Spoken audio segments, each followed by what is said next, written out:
Now, there we are. Hello, welcome.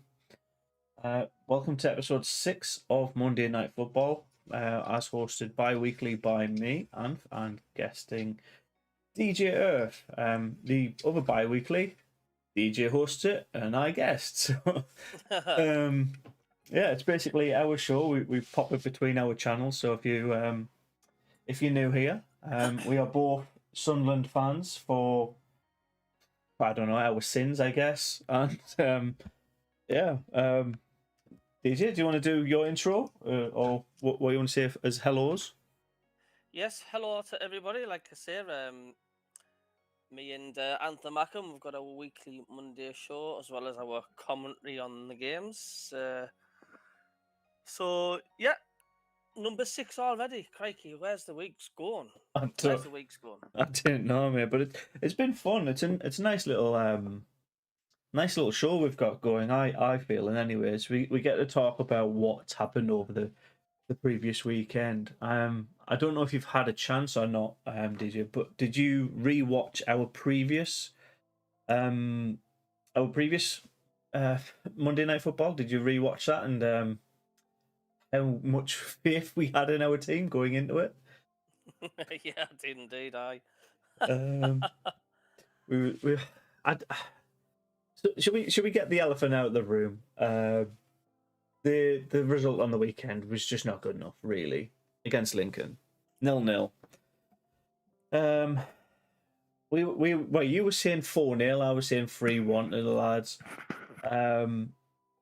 I think the best thing about it, probably that we can possibly take it from it, is it was a clean sheet. That's essentially it. What's yours? Yeah, that's yeah. I'd like to say positive. So it was a clean sheet, and the fact that we did play positive. We Mhm. did. We were on the offense from the off. I don't think Lincoln offered anything at all. It was just really frustrating. It was an angry, frustrating at the fact, I had so much possession and we just Yeah. did fuck all with it. But saying that, I mean, if it wasn't for their Gordon Banks in goal off that save from Stuart, we would have came away with 3 points. So once again, it's fine margins, but there's not that many chances, mate. We should have been set sail into the clear by half time. Oh, absolutely, absolutely.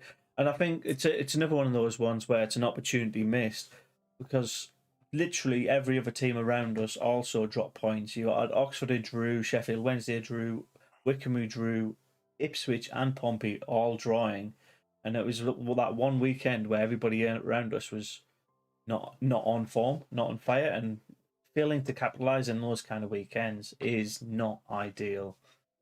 Hello, DJ. Yeah, yellowing in the chat. You can just see it. But yeah, like I said, like the field opportunities. I do feel like we need to be.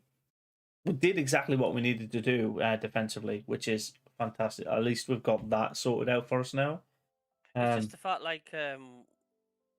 there just needed to be 12 inches the other side of the post. I mean, we were getting the shots in, and there were quality shots. Don't get me wrong, but they were just whiskers wide. They just needed to be 5 or 6 inches to the other side, and there would have been goals. It was just there's like an invisible force field in their goal line on Saturday gone, and it was just there was just no happening. It's how do you remedy that though? Like, if you're Alex Neil, how do you remedy that over the weekend? Like, do you focus on getting more people just taking shot practice, or is it a case of continue what I you're would doing and just then some I would teams will just falter and some teams won't? I would just say continue the way you played. The attitude was great. Mm. I just think on another day they would have flew in left, right, and centre. But Hmm. every team goes through that, don't they? Where they're like the pump of the goal, and it's just nothing happens. I mean, Yeah. I remember that. I always remember that back when was it New Year's Day when Manchester City had about 120% of the possession, and G went up the other end, didn't he? In the last 10 seconds and scored. Which he was offside for, by the way. Oh Uh, God, that was before VAR. But I just think Alex needs to say, look, the lads, you did nothing wrong. if you've got the work ethic and Mhm. the attitude and play the way you did, then you'll see different result. I think. Different result on a different day. Do you feel like a couple of referee decisions as well were not ideal for Sunderland? What I mean by that is like some of the tackles that were going in should have been carded earlier doors.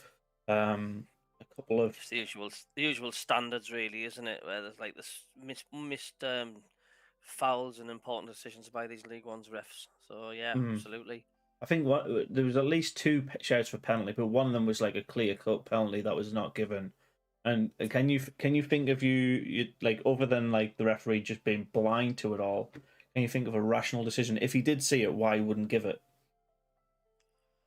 I don't know. It's like a lot of referees just seem to be afraid to give Sunderland very, very big decisions, aren't they? I don't know. I can't put my finger on it, but it just seems to happen to us more than any other team, doesn't it? Yeah, I'm just recalling back to that moment where Stewart had his shirt pulled for a good 4 or 5 seconds. He No, I tries to did. turn he tries to turn a defender and then he falls, but still doesn't get anything from it. His momentum was definitely affected by that shirt pull. So it's a clear foul, and I don't get why we can't have those kind of decisions looked at again by the fourth official. I know You that the just referee on the day like does have the final say, but like it's clear cut, and there's like if I that don't man. know whether referees just freeze. I mean, look at Chelsea against Newcastle when that was a Clayton double foul on a Newcastle player in their box, and I just don't know why Mhm. such obvious things get missed. I mean, Yeah. how many times can we say this has happened since we've been in this division where it's blatantly obvious and the referee just does nothing about it? Do do we get rid of the? I know this might sound really really like far off, but do we get like do you know American football where you have like referees throwing in yellow flags on the side of the pitch? Do we have that kind of system where we have 4 or 5 officials on the side just going, "There's a moment to flag up." You know what I mean? Because Well, I've rather than call offside, like rather than them doing calling offside, just say review that, like throw in a little yellow flag or wave the flag for the review. Like, do you know that's a good point. That I mean, we're all talking about how expensive VAR is, mhm. but how cheap would it be just to hire more linesmen, more officials to keep an eye on things? It'd be more expensive to do that because you got to remember like annual salary. These people are on like 35, 40 grand. Yeah, yeah. J- I don't know the exact figures how much Yeah, no, no, no. I VAR think would it. I think cost. it depends on the name and Mm. which association they're with.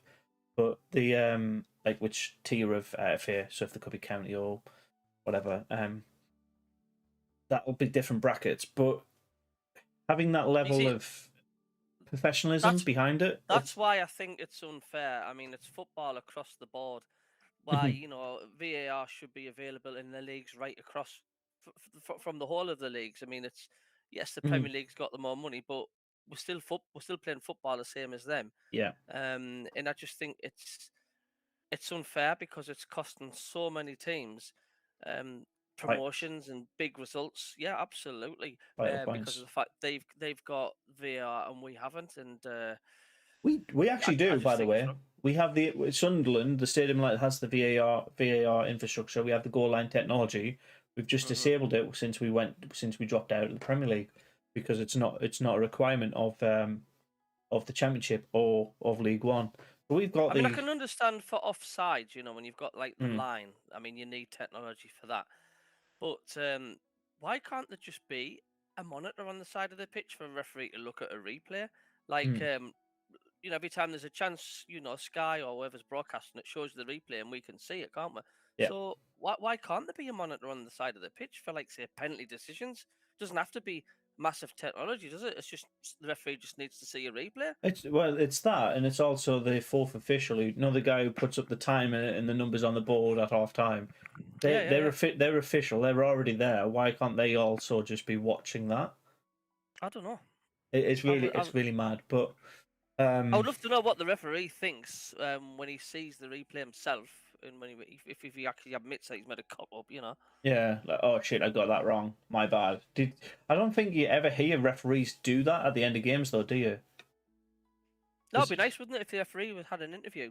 Yeah, post match rep, because everybody slates on the referee, but Yeah. he could have genuinely been blindsided. He could have heard a player shout at the side and be distracted by that player, or any like. There's loads of variables into what Well, people yeah, I see mean, because it's they interview human. the managers, don't they? And they can see it at the referees. Like Southern scoffed Truddle. I mean, yeah, we've seen the replay, and you've made a mistake on that decision. What's your look on it, and why not? Yeah, well, there's always a post match report. I know post match reports are just like a word document, like which players you booked, who scored when, and any key comments. And I think they put it in that, but nobody ever sees them. Like outside of the EFL, like the teams don't see what the comments were. They don't see like which players were um saying dodgy stuff. It just doesn't happen unless like they volunteer that information up publicly. Nobody ever sees it.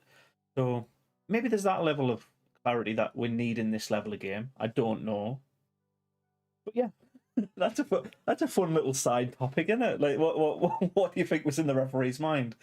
Um, so right, should we get back to Sunderland rather than talk about the woes of VAR not being in, well, being available for Sunderland? Yeah, but I do know the incidents that you meant on the Lincoln game. Though was, as far as I'm concerned, it was obvious. Oh yeah, it was clear and obvious. Anybody spotting it from the sideline, from a TV screen, would have had it straight away. But I'm more now that it's over and done with. We can't. It's lots of these if, whats, and buts that we could have interrupted that with, right? The team that we were supposed to play next, Rotherham, again slipping up on the weekend. Wigan are just 1 point within the league title now. So if Rotherham continue to slip, our match that's now going to be the second last game of the season could be a playoff place fight. Would you fancy our chances? I would. It was just a shame that we weren't playing them, innit? As you said before, it was just such a shame. I mean, there's such a form, aren't there? I mean, if you look at the colour chart on the league table, it's like their current form matches like the bottom half of the table. Oh yeah. I'm still going for Plymouth automatic promotion. Look at them go, man. Oh yeah. They're hardly dropping a point like anywhere 15, really. 15 points out the last 5 games. So They won They won the game on the weekend really comfortably as well. They won to 10 men Accrington 4-0. Yeah, they're flying. They are. Fine. So you would fancy MK Don? You would fancy Plymouth over the MK Dons?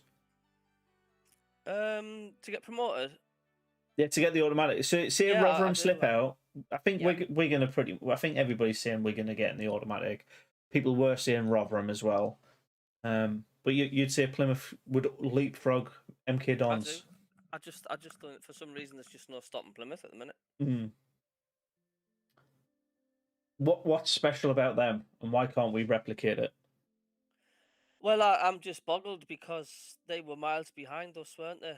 Plymouth, and like they were like really at the bottom half of the table. I really just have they recruited well and the transfer windows. Do you know? No. They cemented a couple of contracts. I think they signed 2 players throughout the January. So they didn't sign that many people. It was more. And if you could find the league table, Yeah. let's say from 4 months ago, 3 months ago, Oh, like, it'd be I interesting. can. I can. It'd be interesting to see where they were. I mean, have they had a change in manager? Did they sack a manager and get a new manager in? Which game week do you want me to look at, mate? Because I've literally recorded it every week. For March, go on to February. So, Beginning of February, the first week of February. first week of Feb, that was game week 32. Rotherham were top on 62 points. Wigan was second, so it's same top 2 with 56. MK Dons, we were 4th. Oxford were 5th. Wycombe were 6th. Plymouth were 8th with 47 points. So we were clear of Plymouth by 7 points.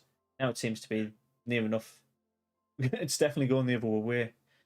I mean, isn't that weird? Isn't it? I mean, once again, we're going to use the card of injuries fucked us over, basically. Like, but I mean, this, as you've said, I mean, what the hell have Plymouth done, and we haven't? Yeah, it's basically the last 10 games they've just won pretty much everything. We had that. To be fair, 10 games ago, It was our Doncaster defeat, so it was the game just after the sacking of Lee Johnson. And Dean says we need Defoe to start scoring. Massive point by Dean SAFC because let's face it, Mhm. we were all getting our wank socks out when Defoe came to Sunderland, didn't we? Fucking gross. Okay. He's done. He's done out. Seriously, he's done sod all since he's arrived. He's worse than Will Grigg. Um, and it ain't good enough, is it? And in his caliber in Division One, he hasn't even come close to scoring, has he? No, he hasn't justified his position. Let's put it that No, he way. hasn't. No, not with the hype that we gave him. No. I'm just trying to think. Like, when I said he signed, like, if you're signing the new striker in the January transfer window, you're giving them basically 20 games to score. If you say you're scoring 1 in 3 games, that's the average for strikers. Essentially, to score 1 in every 3 games across the entire season. Some better. Ross Stewart with like 1 in 1.4, something like that. But on average, it's 1 in 3 games. He should have scored by now 3 goals, and by the end of the season, he should score 8. How many games has he played? Now I know when I say games, it's not the full, obviously 90 minutes, but how many appearances has he made? Like 4 or 5. And they have been off. Like he started one, and I know the rest were all off the bench. So it's kind of disappointing how his yes, like I can't even see his stats because he's not even showing up on the goal scorers. But what's worrying is the fact like he's invisible when he's on the pitch. The majority of the games he's played, you don't even know he's on. I mean, Yeah. I were being kind to him by saying, to be fair, he's not at the service. Well, he hasn't had the service, and that is a fair. That's a fair thing to say, really. Like now, I think we are giving the service to our strikers, but he wasn't on that. He wasn't even on the pitch until like the He is getting last. more chances, isn't he? The last 2 or 3 games, he has had more chances and shots at goal and stuff. No, not really. Mm. He, I'm really disappointed of how his season's panned out so far. Were you when you knew we were getting to 4? Was there anything in your head thinking like, oh, he's going to destroy the defenders in League One? Because I did, and I think thousands of other people did. To be honest, no, because I saw how he performed at Rangers for a while. He was on the cusp of leaving that squad when he came across, and you can tell that he's a little bit out of form, I guess. He's not really he's not fit, or he's not at the fitness level as he used to be. Because I don't know if you recall, like, but back in the day when we're in the Prem, like Sunderland just used to post all of his like training sessions, and he was hammering the gym. Nothing to say he's not doing that still, but I think he has a longer recovery time, and I don't think he's as agile as he used to be. He's still fucking really good. Don't get me wrong, but like his age is catching up with him a little bit, I think. Ah, it is. It is. I just think we looked at the rose-tinted glasses as us Sunderland fans do. We just had the Defoe of old at Sunderland when he was a legend, and I think we just get a bit carried away, can't we? Saying, "Oh, Defoe's coming back," we think we're going to do the same. When you look at the big picture and look at it reality, I mean, there was a few Sunderland fans saying, well, even Lee Johnson wasn't keen on getting them, and possibly the reason why. Because he's a nostalgia thing. He's learned. I think I don't know if it's the name or if it's the Somebody just knocking at my door. Give us a second, Ant. No worries, mate. I'll continue the conversation. I don't know if it's the name that people were attracted to or the history of him with us. Like, don't get me wrong, he has been sensational for Rangers. He's been sensational for Bournemouth when we went out of the Prem. He was sensational for us when we were in the Prem. Like, he's a quality player, but he needs to, like, if he wants to not retire, he needs to start putting in the performances on the pitch. If he doesn't start, Hello, if hello. no worries, if he doesn't continue, if he continues in the way he is, I think he could retire before the end of this season. Like, we'd struggle to justify keeping him on at the end of that. It's, Which is fair enough. I mean, it's not exactly one last dance, is it? It's more last like limping with his walking sticks, isn't it? I would say. yeah, I'm just trying to get the stats of how like he's apparently he's played 6 games for us so far this side. But the entirety of last year for Rangers he played 2 games. The year before that he played 15 and scored 4 goals. The year before that he played 20 and scored 13. Um, he only played 4 games for Bournemouth in the 18-19 season. Like when he played for us, he played 37 games. This is 5-6 years ago, and he scored 15 for us. So like, if you're just looking at his numbers, his goals per season are dropping, but he hasn't really. He literally had 2 games the entirety of last But he season. didn't. He didn't score many, did he? The last few weeks he spent with Sunderland, he was right off the boil. What the first time round? You mean? Yeah. Yeah, the first. Well, not really, because he scored 15 and 37, so he was scoring one in every other game. But we didn't have that second extra player there, did we? He's Yeah, I'm just looking at his career averages. Actually, he's played 623 games in his entire career, and he scored 227 goals. That is pretty much bang on his 1 goal per 3 games. He's the perfect statistical striker. Um, it is what it is, I guess. Um, I mean, he ain't finished yet. I mean, who knows what's around the corner, what important goals the forwards score? We just don't know. this is his 23rd year as a professional footballer, by the way. He's been playing since the 99-2000 season, so I don't know. It feels like it's a bit much to ask him. I feel like he should move towards a coaching role now. Um, get our strikers, get our young boys up to a level. Maybe take over Alex Neil. That would be better. Just my opinion on that though. Yeah. I mean, for not scoring's a disappointment. Stewart's on fire though. Do you feel we need a second outlet? Um, yeah, well, there's only really Stewart, isn't there? As a sort of out and out striker. I mean, there's the four, but like you see, you can't really count them at the minute. But Mm-hmm. we need, yeah, like another Charlie White sort of thing or something. We need Yeah. someone who's a bit more prolific. Yeah. So our second top scorer is Elliot Embleton with 5 in the league. Yeah. Excuse me for And yawning there. Broadhead. Embleton and Broadhead. Um, I don't know. It just seems a little bit like heavily weighted towards one individual. Why did we get rid of Charlie White in the first place anyway? Or did he want to go? I think we got rid of. I've said this a couple of times. I think we got rid of him because he clashed with Lee Johnson. That's it. Like he was firing for us. He was decent for us, and yeah. Neil says it's written in the stars that Jermaine Defoe will score the winner in the playoff final. I mean, could you imagine? We'd be singing his praises for seasons to come, and this conversation that we've just had is a little bit unfair, but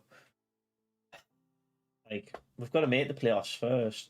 Like if this is the ifs, whats, and buts about this league. If the team directly below Sheffield Wednesday pick up a point in their game in hand, we slip out of the playoffs. So if we're not keeping up with the rest of them or bettering, we need to leave a leapfrog Oxford or put a gap between us and Sheffield Wednesday because I don't feel secure in the playoffs as it is. Yeah, we're keeping clean sheets, but yeah, the four from the off would help Man of the World as well. I think getting him in 45 minutes at the start of each game and then seeing what happens at half time because we've had 5 games now, 4 games now where we haven't scored at half time. What we don't want is to fall behind in points between seventh and sixth, 'cause that's when we will be screwed. Yeah. That's we've already fell behind the top two. The Mhm. last thing we need is to start having like a 4 point gap. with everybody played the same number of teams, and But then that would be it. I would say that would be game over as far as I'm concerned. we're lucky that we have basically a 2 week gap now. Our next match is not until April the 2nd, so not this Saturday, next Saturday, and that's against a very weak Gillingham. So I know we said this against Charlton, we said this against Doncaster was said said them this against Lincoln as well. Crewe struggled. Yeah, Lincoln. We should be picking up 3 points against them. If we don't pick up 3 points against Gillingham, it doesn't really matter what we do against Oxford because She's just out with there's not enough. guy start son. But I mean, like I say, Sheffield Wednesday they drew, didn't they? Gillingham. Yeah, they did, but will that put Gillingham into like good steading? Do you think? But Sheffield Wednesday have had a lot of boring games. Who's the our rivals got that weekend then when we play again? Who are you classing the rivals? The Oxfords, the Plymouths, the Sheffield Wednesday, and the Wickhams. So who's playing in that week of fixtures? So there is a couple of games happening next weekend because we've called ours off for a few international call-ups. Ross Stewart being one of those. So there is still some games happening this weekend. You've got Plymouth and Cheltenham tomorrow. So that could be Plymouth again climbing up. On the top, I would say, yeah, absolutely. Yeah, on the weekend now, there's only Accrington Stanley and Gillingham, Wimbledon and Cambridge, Doncaster and Charlton, Ipswich and Plymouth, Sheffield Wednesday and Cheltenham Town, and Shrewsbury, Lincoln City. So Sheffield Wednesday against Cheltenham this weekend could see us slip out without us putting any reply in. So that after this weekend, that's when were we supposed to play Rotherham? Was it This weekend we were supposed to play them the 26th. This is we're gonna get a game in hand on some teams after this weekend. Not really. Just, all the teams that are playing generally have a game in hand on us already, so that's the catch up match. It's a mess, isn't it? It is like the way the leagues. There's just nothing going in Sunderland's way at all. I don't know, like those results just there. Six results, 5 results went our way. Oxford, Sheffield Wednesday, Wickham, Ipswich, Portsmouth. They all went our way. We just didn't capitalise on it. We said this earlier on. It's we never do capitalise on it, though, do we? When did you last? Can you remember when Sunderland capitalised on other teams as failures? Good question. Christmas? Can you? Christmas? Maybe. Yeah, because we started this year first. January 1st we were top of the league. Look where we're at now. But all we need to do keep getting clean sheets, pick up points. We are playing Oxford in a week or two time, so we can leapfrog them from that. We're also playing Plymouth in a few weeks' time. That one I don't fancy us in. Not as much as I do against Oxford. We said that against Wigan, didn't we? Mm-hmm. But like by the end of this time next month, there'll be just 3 games left for Sunderland, and they will be Cambridge, Rotherham, and the last game of the season, Morecambe. So we're lucky in that we've got 21 points to play for still, and not many of them we should be dropping in. But mathematically, we can still get top 2. Mathematically, we'd still finish top, but realistically, there's a lot of probabilities that have got to go against the other teams above us for that to happen as well. I don't know. Using football as a numbers game is very dangerous because what should happen and what does happen is 2 completely different things. Just look at the Rotherham game on the weekend. Rotherham, top of the league, playing Shrewsbury. They were sat in the 18th at the start of that day, and then they beat them 3-1. They went 1-0 up. Then Rotherham go a man down, like a couple of players, and then we're flying again. So Neil's record, I believe, is 3-3-3. I believe. Let me just double check. Has he played 9 games for us at the minute? I mean, our form's certainly improved, but I think a combination of that is Oh, with injured players returning as well. Is it? Have they actually returned yet? The likes of O9's returned, hasn't he? Oh, here's his record at 3-4-1. He's only lost one game. Apparently, that was the first game.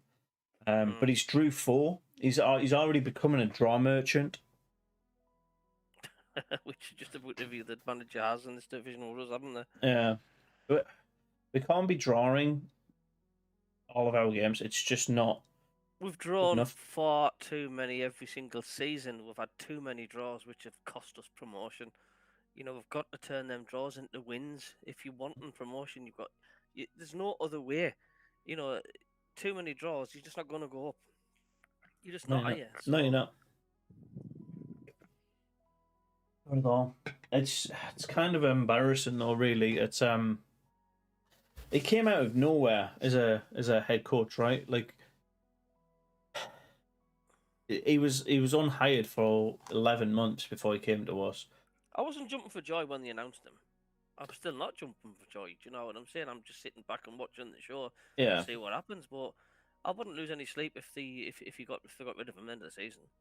I neither do I, to be honest. Kind of testament to how we've performed over the last few weeks as well. Like I said, defensively we've like since he's come in, he's fixed it. Genuinely, that's a fair analogy, right? 37.5% win percentage. Neil. Like he's fixed us defensively. There's no doubt about it. Like the first 2 games, he didn't really have enough time. I think I was on holiday when he came in, so I didn't really pay that much attention to the news around the club because I was just enjoying a holiday. But since he came in, first game in charge, lost that, but that was like 3 hours into it. Next game we drew, and then the game after that we lost, and then we won, and then it was like, wait, then we beat Wigan, and then it was like, okay, we can kick on from here. If we beat Wigan, take it on, and then we drew the next game. It was just, you know what I mean, bit much, too much, like too much hope too early. I think for what I thought of his tenure. But if he doesn't get us promoted, if he doesn't get us up by the playoffs, or if he just doesn't get us up, I think he's gone in the summer. Do you think Stuart Donald's still going to be here next season if we didn't gone up? So I know this sounds really like unrelated, but the Chelsea situation, Chelsea selling themselves on, like there's a lot of people interested in Chelsea that were looking for that big brand. Why aren't we approaching the failed bidders on that for new ownership? I don't know. There's just nothing happening, is there?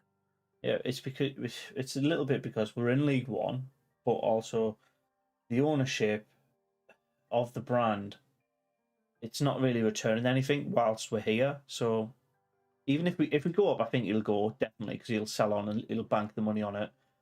But if we stay in the league, I think he'll hold on to what he's got for as long as possible. Because the longer you hold on to a stock, the more it'll return for you.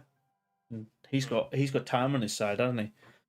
Like, he could wait 10, 15 years for us to go to the Premier League, or the Championship or whatever, and not lose out because he's not spending the money, not anymore.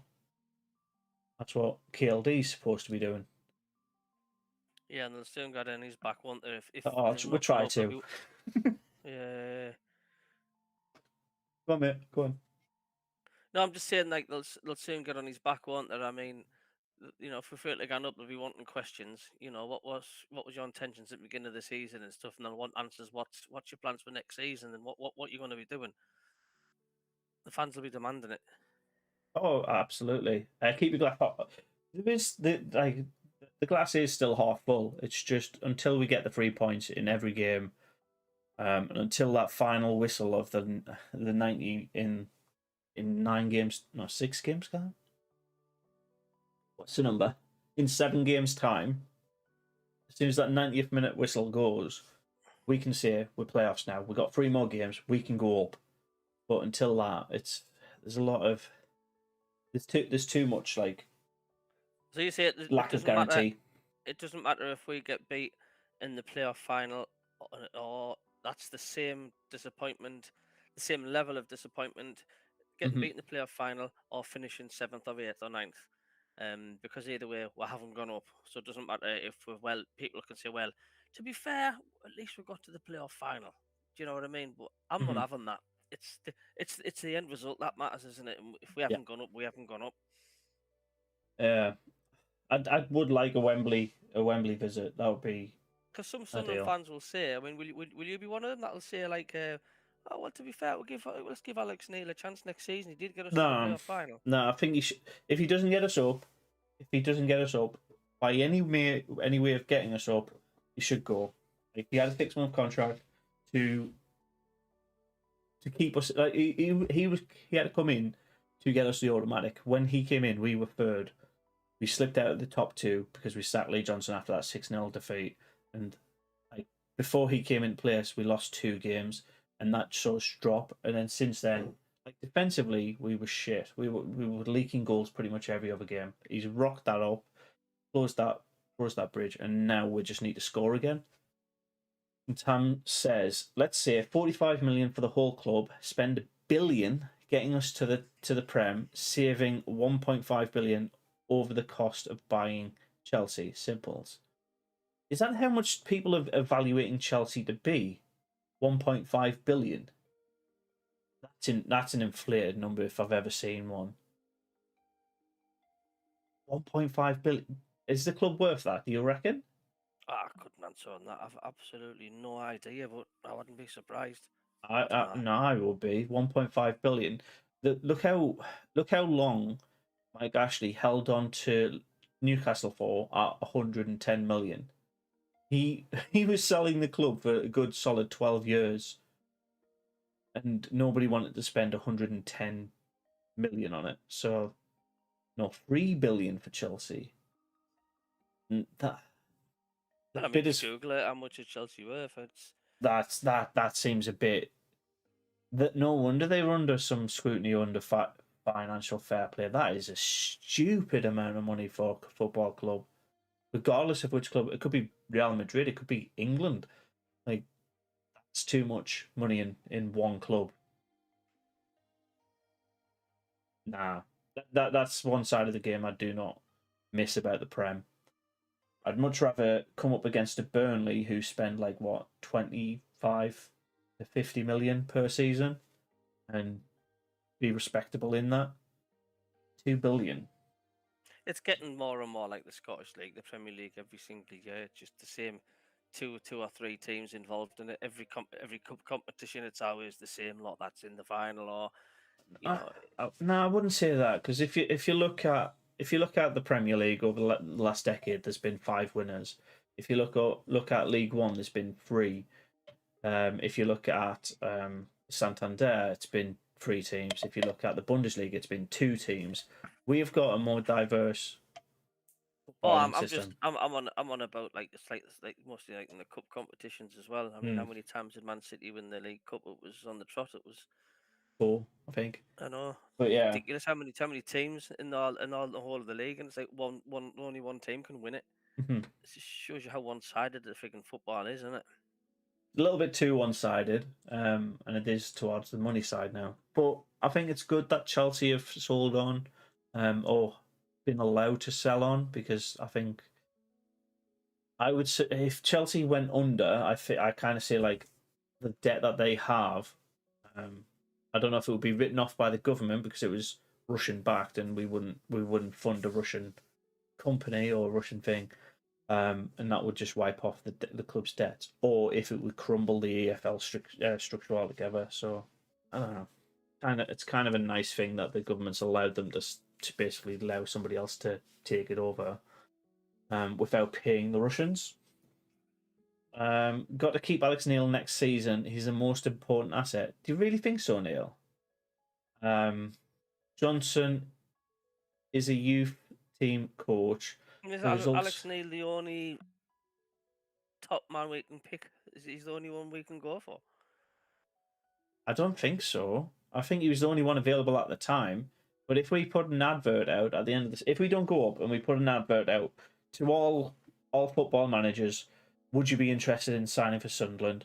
And then just like wait for them to get back to us. I dare See, I say there's think going to be I, at least a dozen in the ring for that. I do think a lot of the Sunderland fans will say like the same what we had Lee Johnson. Oh, he's not had a full transfer window. We need to give him a chance. I think that's the way it'll end up going. I don't, the transfer window thing. I think we either should have kept Lee Johnson till the end of the season and then sacked him, or yeah, I know the 6-0 was an absolute shocker, and it just seemed like the 6-0 happened, and then there was the perfect excuse for the board to get rid of him. He was causing too many problems in the back office, I think, and that was the straw that brought the camel's back. But that's how we got Neil. Neil was the only one available mid-February, I guess. Actually was on terms with the board, going, here's what we have to offer. Do you want it? He's like, yeah, why not? So 6 months. 6 months is his contract. He needs to get us up to keep his job. If he doesn't, we'll just put the advert out for another manager. Simple as that. Who else do you think there could be that would float your boat to say like I think like what Tam says there, Alex Neil is a cookie cutter manager, 10 a penny. Like you can find his style. You can find a good manager, a person who can take over a club, put their system in place, and that'll remedy what they've got, their issues that they have. But having long-term, like winning culture, that's what essentially we want and need. Not bandages, not I don't know what you call plastic surgeries or whatever. It's just who do we have? Who's on the market? I wouldn't like to poach from another club. I wouldn't like to take somebody, say, from let's say Coventry in the Championship. I wouldn't like to take Coventry's manager away from them and then us to fuck it up. Do you know what I mean? That feels like a waste of that manager's potential. Warnock, is he over the hill now, you think? Oh yeah, absolutely. Yeah. Yeah, isn't he like 75? He is getting on like. He was an old. He's 73. So what's happened with these meetings and stuff, and these fans meetings, and has there nothing really come out with that, has there, or we're no further forward, or? Yeah, the Sunderland fans meetings. If you read the minutes, they're just like, "Oh, who's your favourite player of all time? Oh, what do you think of like the investment in the club?" Well, and they just respond with a stock response. It's crap, man. Really, then. It's a farce. It's a token gesture from the board. We did them a couple of times. Have you seen the ones on Sunderland Until I Die? Yeah, I've seen them all on there. Yeah. Yeah, they're just basically exactly the same. There's loads of fans going to meet some players that they like. That's all it comes across as. There's no real issues addressed. It's lip service. That's the word I was looking for. It's lip service. Yeah. Do we not agree that the style of play and results has been an improvement? Neil, I'd say yes and no to that. So defensively, we have got much, much better. And I think just the stats prove that. Attacking wise, though, we seem to have just gone completely flat as a result of it as well. I don't like we look how many goals we've got. 74 goals. No, we've got 66 goals and 48 against. Since Neil's come in, we've scored probably about 10 in 9 games. Like we were much more free flowing in front of goal, but we're also more leaky in front of goal before that. So it's the swings and roundabouts that come with it. It's just mad that we're not learning. I mean, we've said didn't go up first season, or we'll have to learn from what we did wrong first season, 2nd season, 3rd season, 4th season if it didn't go up. Well, we're not learning. We're clearly not learning. You know, this our too thick and gullible to realise like what we need to do. Well, to put it right. To be fair, mate, I don't think it's that. I think we trip over our own boots a lot. Like we've always been, since we've been in this league, we've always been in that top 10 cluster. We've never really been in the bottom half of the league.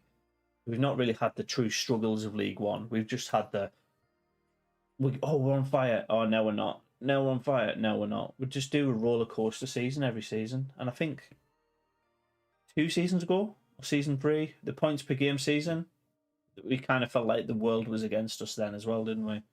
Like the entire league, bar 3 clubs, voted for the points per game system, and we were one of the 3 because we lost out of the playoffs because of it. Yeah, that's only because we were stupid and played games and we could have postponed them. Mm-hmm. Yep. Yeah. So I think we like I said, we trip over our own boots.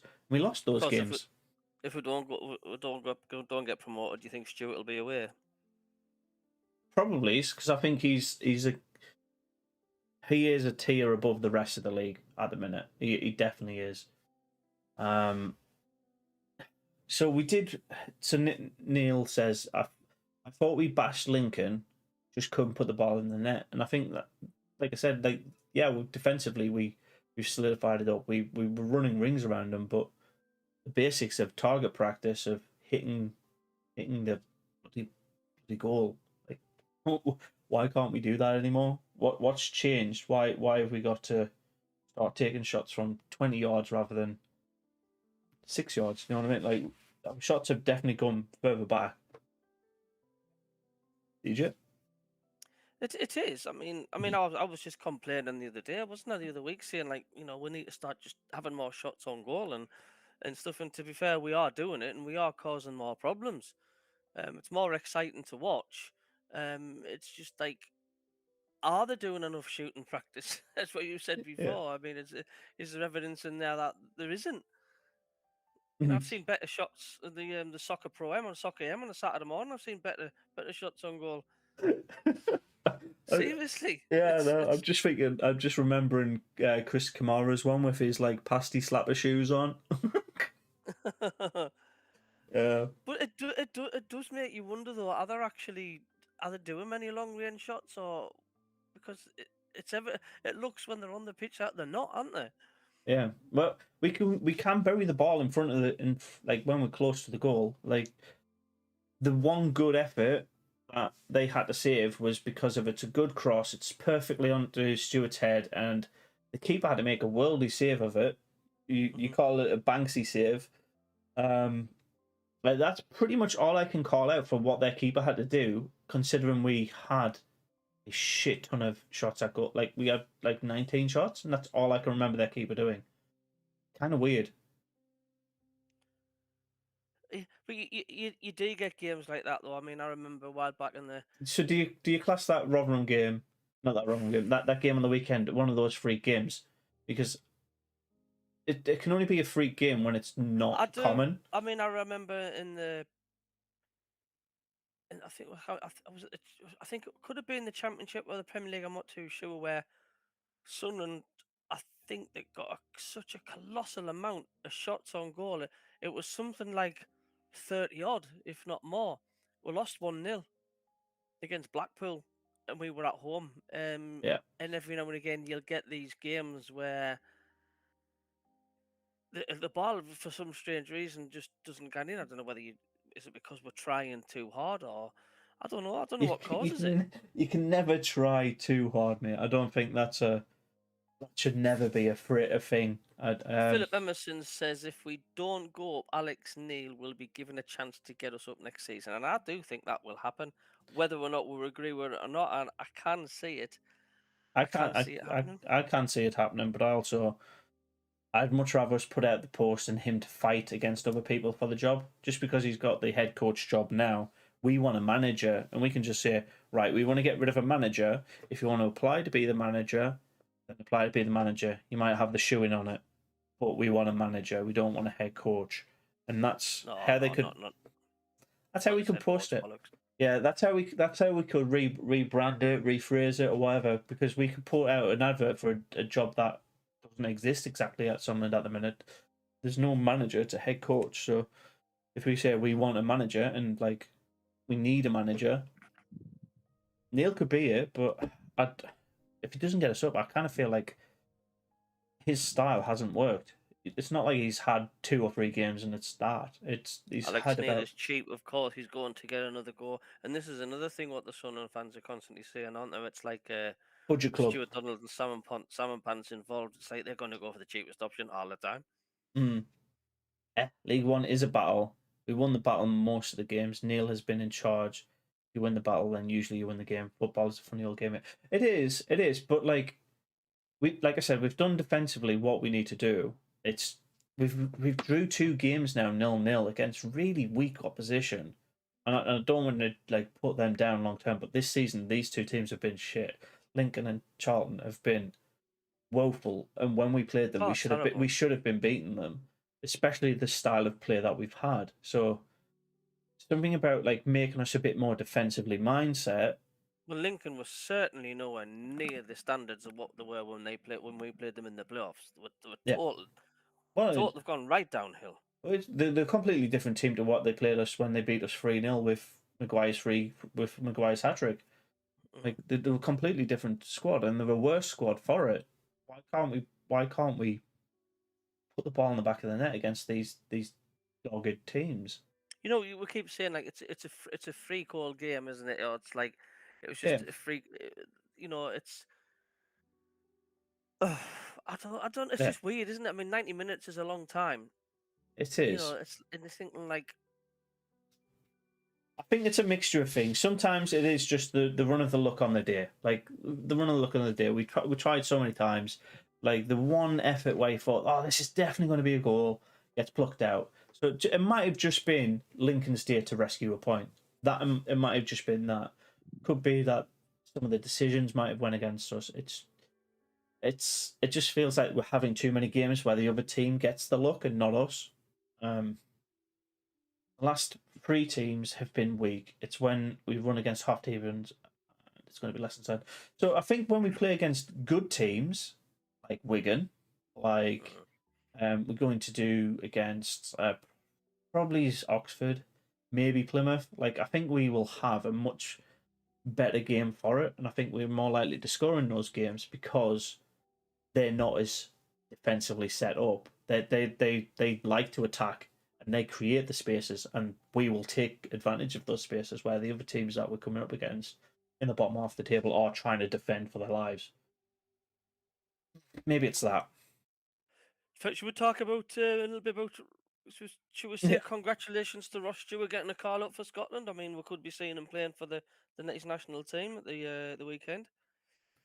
Yeah. Congratulations, Ross. Well It's done. Well done, mate. I we've think it's seen well him earned. in the news, BBC News and stuff. He's getting a mention Mm. about the 2 new call ups. Like, so you know, it'll give him some confidence with it. Oh yeah, absolutely, absolutely. I like having international football on your belt. Like you just got to look at McGeady, how confident he was after coming back from any international friendly or whatever he was involved with. Just being involved with some higher caliber players across other leagues adds more to your game. So yeah, absolutely, congratulations. And I think he might bring that back to our camp as well. Like, oh, this You player tried mentioned that. This you player tried mentioned that. McGee. What is McGeady's injury? I think it's a thigh injury. I'm not 100% sure. Um, unless he gets injured, play for Scotland. Yeah, he could do. He could do. To be honest, I think he's going to be a bench player for Scotland because there is a couple of other strikers available for Scotland, and he's Mm. because he is firing home. It depends on the match style that Scotland want to play on the weekend. If they want that tall striker who can do first time finishes, he's there for them. So it'd be nice to see him bag some international goals and bring some interest back into Sunderland as well. So um, it all helps. Like I know if they do get injured on the game or in training or when they're with the national squad, that's a liability we have to put up with. But um, it only benefits the people that are directly linked with him. So national team, our team. You just want to hope that the players he's at the camp with we don't come up against in the next coming weeks because they'll have the same mindset, right? Aye, I know what you're saying. Yeah. It seems to have gone fast this season though, hasn't it? It seems Mhm. to have just like blink and it's like where's it gone? Oh, absolutely, mate. We've won 2 games and drawn one. I'm confident Neil will get us back in the playoffs. I honestly think that Neil will do a good job. I just get frustrated when we can't beat teams that we should be beating. And I don't. To be fair, I don't get too upset when we lose because I know we've put in a good effort. It's just frustrating most of these times, isn't it? I was more disappointed on Mm, Saturday. I was definitely not. Oh, that's a good point. We didn't get beat. No, no, I was. Not at this end of the season. no, yeah. Time reckons that's the last time we've seen Gades. No way he can come back from it and get fit in time. Yeah, after the time he's been out. Yeah, to be fair, I think McGeady's on the same kind of path as Defoe at the minute. I know Prem teams are watching Ross. That would be interesting. My mate's scout for Prem team, and they were watching him and Matete. Yeah, I think Matete will stick around with us for a long time as well. Could he I ever wonder if know? Gary Bennett's in the chat. Good day, lads. I have confidence if we can keep these players. If we don't go up, they should have experience of this season to batter the league next season. He's on about if we Mm-hmm. keep these players. Is there any players that you would definitely say right away you go? Some players I think that are coming to the end of their term, and I'm not necessarily sure that they should be. I think Lyndon Gooch, he looks like he's got his eyes elsewhere. Maybe I don't think Luke O'Nien has his eyes elsewhere. I think his what do you call it? His manager, his contract person, what do you call them? Agent. His agent will have his eyes elsewhere because every time those two people come on the pitch, if they like get subbed on, they change the game. And I think that's what loads of teams are looking for: game changer substitutes, people who want to give in the maximum effort. At least he brings subs on before 80 minutes. Oh, absolutely. Like Alex Neil bringing subs on at half time, at the 60-minute mark, at the 70-minute mark. That's refreshing, not giving us 10 minutes to just brawl the shit out of the wall, essentially. Maybe a Peter Wynn. He's Mhm. watching us. He's from Socials. He's a B&B. Lyndon Gooch, Nice. who has he got his eyes on? Which club do you think he possibly could go to? I think Could he follow Honeyman? Could he go Hull? his eyes are more Midlands focused. So I'm thinking probably Forest or Coventry. Maybe Birmingham City at a stretch, but I think he's looking around the Midlands. He's also said, Peter Wynn, Ismail, he says, happy birthday to Lee Catmull today. He wishes he was back still at the club. It might be in a different side with Lee Catmull and if you're still playing for Sunderland. Oh, absolutely. But you got you remember the Charlton final with Cheltenham in it though. It was nice. It was nice to see that kind of determination from a player. We only really have Luke O'Nien who looks like Cheltenham was. Hopefully we go up and yeah. Sorry, do you want to answer that as well? No, I'm fine. I'm fine. I mean, how old is Lee Catmull anyway? He's 33. I think he was 33. He might have turned 34 today. He's not that old, really, is he? No, because I'm sure we brought it up on. Yeah, he's 34 today. I'm sure we brought it up on the Saturday, and I was like, he's only 33. I thought he was like 37, 38, but no. I don't know. There's a couple of players I wouldn't mind seeing leaving. A couple of players that are on the fringe. They're on the bench most of the time. You know what I'm talking about. Everybody who's getting the starters at the minute, I dare say I'd like to keep them for the next season as well. Reward them if they start to bring in 3 points. Keep rewarding the players that keep coming on. The one position, I'll just add this final point. The one position where I'd like to see a complete overhaul is the goalkeepers. I genuinely wouldn't mind all of our goalkeepers leaving and us starting with new. Like, Even Patterson, yeah? every one of them. I'm not bothered Yeah. about any of the goalkeepers we have. They just seem to be another run-of-the-mill average goalkeepers. Like, I think if we replace Patterson with any other keeper in the league, they'd have the same quality in front of them. Well, Hoffman's going back to his parent club, isn't he? End of season. Bayern B, isn't it? Bayern C, I think. Not bad. So yeah, It's funny because Sunderland usually we've got a good record. We're getting good goalkeepers, haven't we? we've had a good 2 decades of good goalkeepers, and I just think like these set of goalkeepers will go down as very forgettable ones. I like if we're keeping any of them, Bruges is maybe the one, but he needs to be fit. So you can't pay somebody long term if he's out of contract and he's not able to keep himself fit and ready. I don't think he's a natural. He's not if he's not going to be playing games. What's the point in keeping him? And if he's not going to be able to, I don't know. That sounds really cutthroat. And if it's medical, like I hope he gets fit and what have you. But it's a wage bill that we don't need to pay. And if we're that tight about money and making sure we get the best players, throwing money at a player that's not going to get start and not going to do anything for the club, why would we bother? Says most keepers in League One are run of the mill. Actually, need someone not to make many mistakes. Yeah, and I don't think our keepers make mistakes. I think it's our defenders that make the mistakes. And the keepers, Yeah, the defenders. I mean, the defenders have just made constant howlers, haven't they, all season? yeah, And Bailey right the other week as well when we conceded.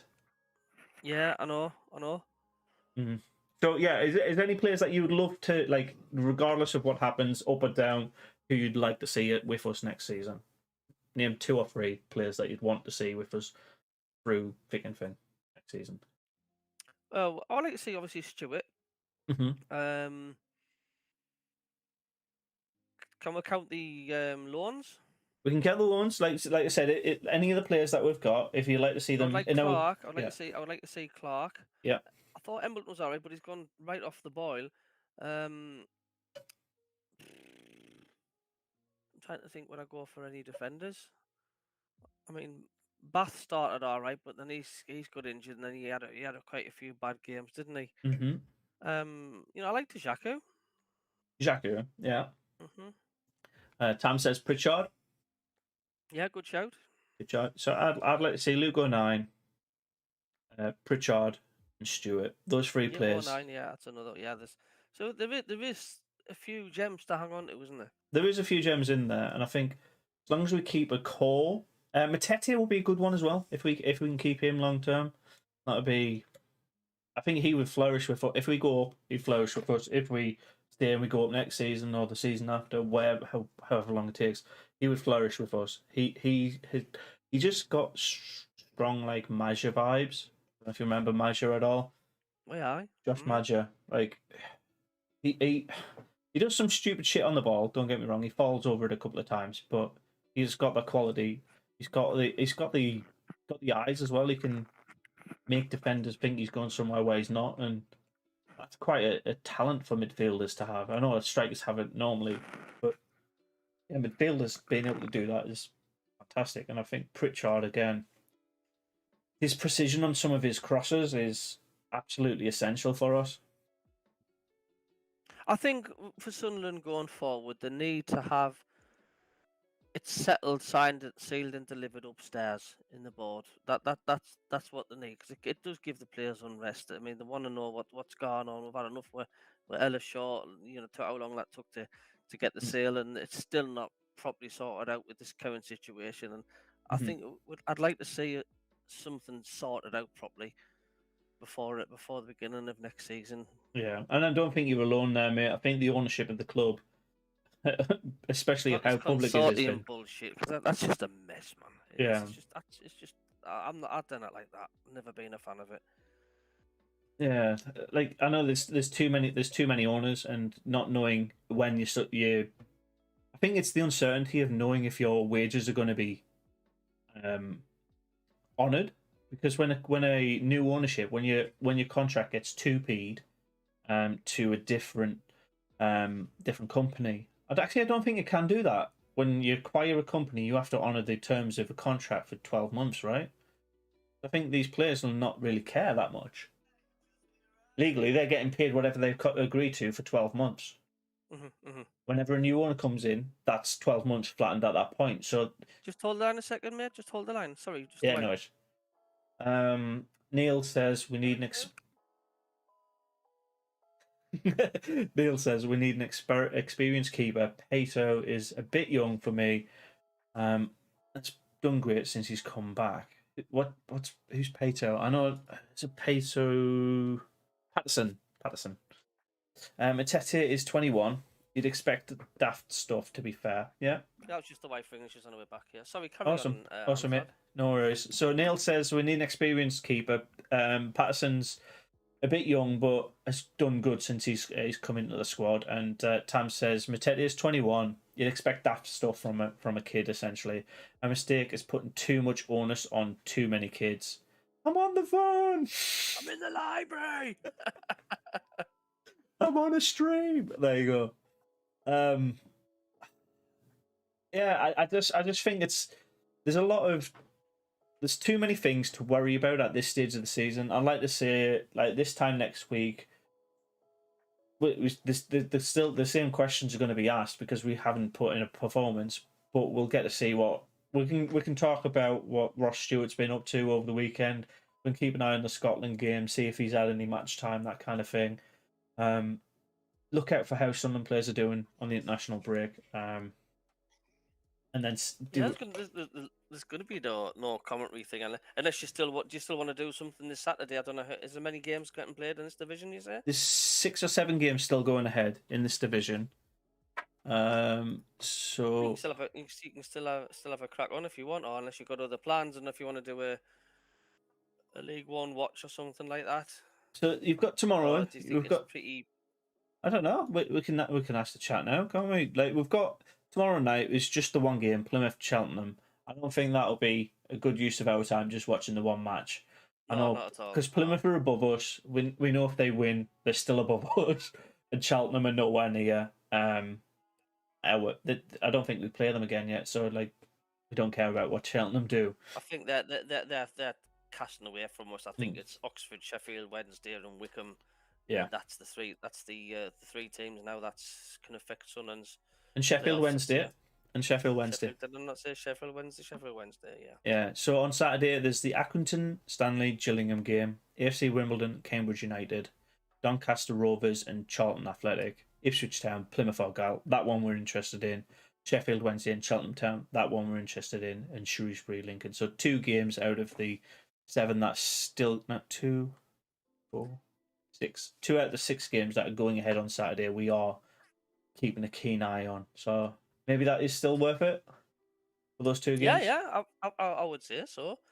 I mean, I've got the house to myself on Saturday as well. So there's the caravan on Friday, and it's just me and me only on Saturday. So Oh, cool. But yeah, we can do the session on your channel on Saturday, and then we'll do another one for the next match on your channel as well, which is the following Saturday. yeah, okay. Yeah. And then after the Gillingham one on my channel, we can do the alternative commentaries on each other's channels. Yeah. Sound. I like that. Yeah, that's fine. So I think that'll be a good game to keep an eye on, Plymouth and Ipswich, and we'll just have a general Saturday afternoon football banter.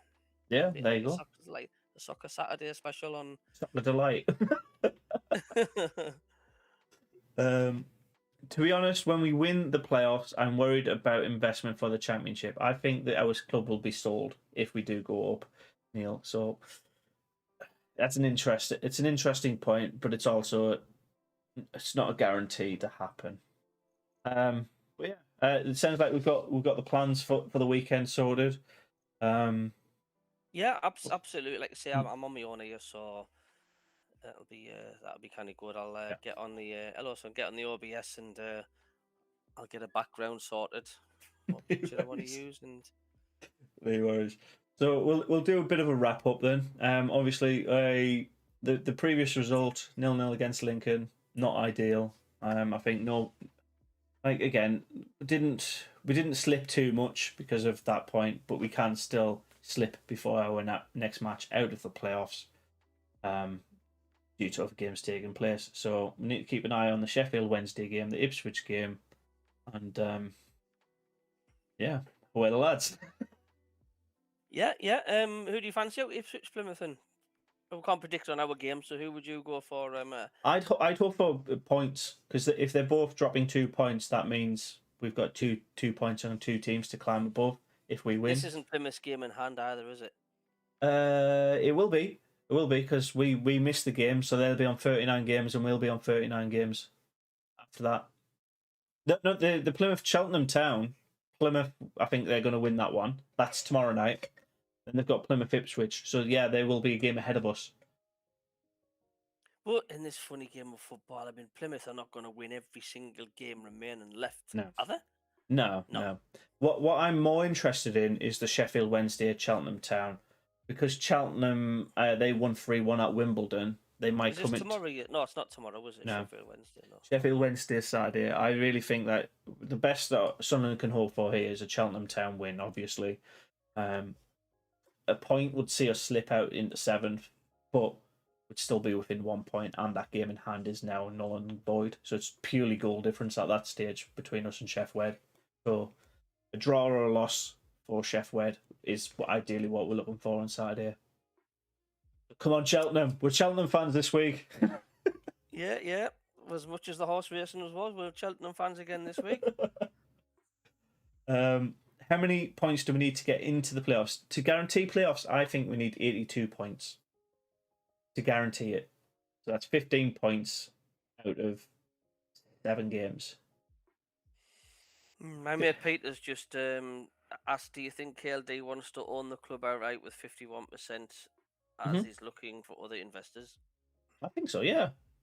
I think so. We got 77 last year.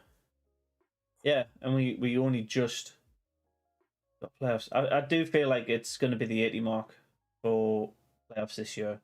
82 to guarantee it. Would you get a ticket for Wembley if Sunderland got there? Yeah, I'd hope so. I don't know if I'd be allowed to from the Black Cat, because you got to get from the SCFC ticket office, don't you? They give it to season ticket holders first, so I'd still try. Yeah, absolutely. If it's Sunderland Sheffield Wednesday, the Sheffield Wednesday will take a lot down. You know, they'll all be on the same train. They'll get on the Sunderland train, won't they? I don't think Plymouth, just because of the size of the clubs. I just think there's only Sheffield Wednesday that would potentially take 37,000 or something down, because let's face it, it's the prawn sandwiches get the rest of the tickets in corporate bullshit, doesn't it? Yeah, I wouldn't mind one of them tickets, you know. No, I know that. I know. 15 points from 7 games. What's the table say? Well, to be fair, I think it's a lot to ask. Don't get me wrong. I think if you're asking me what my guarantee point is, that's what I'd say. Like, we can still get less points and get into the playoffs. I'm just trying to look at what the playoff position points were last season.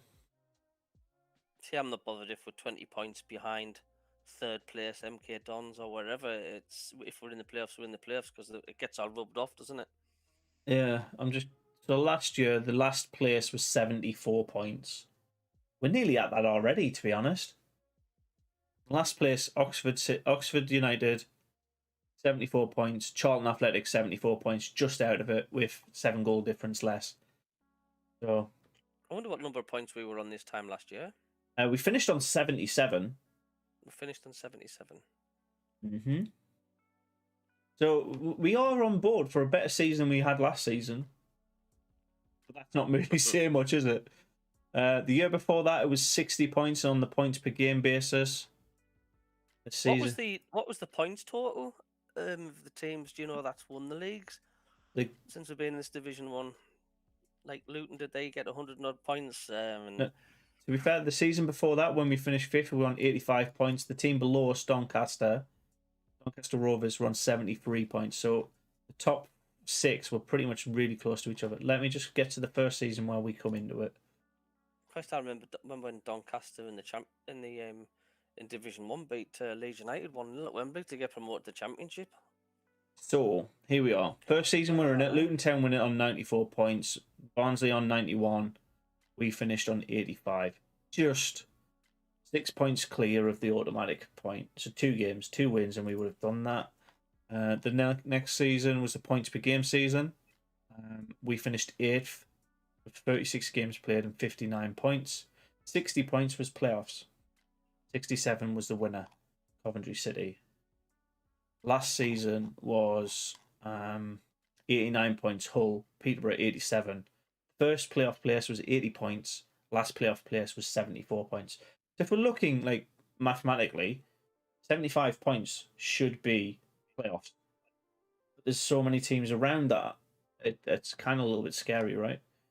And this season, 80 points obviously with Rotherham.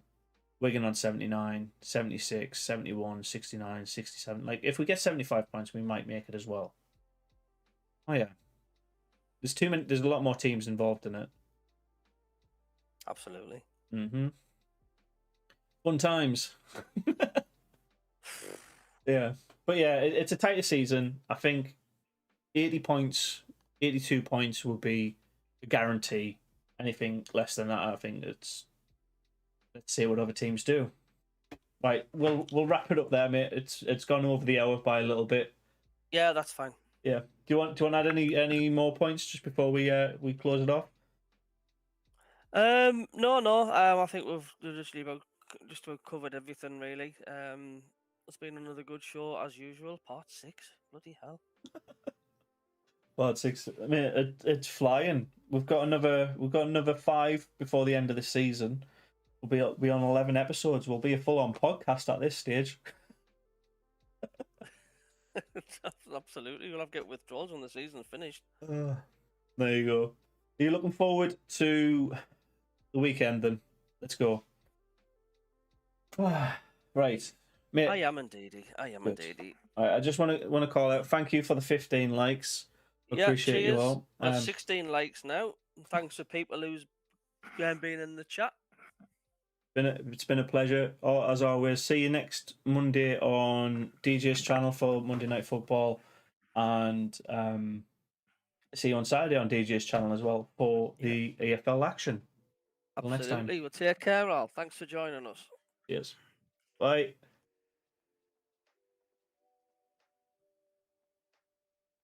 And we're off.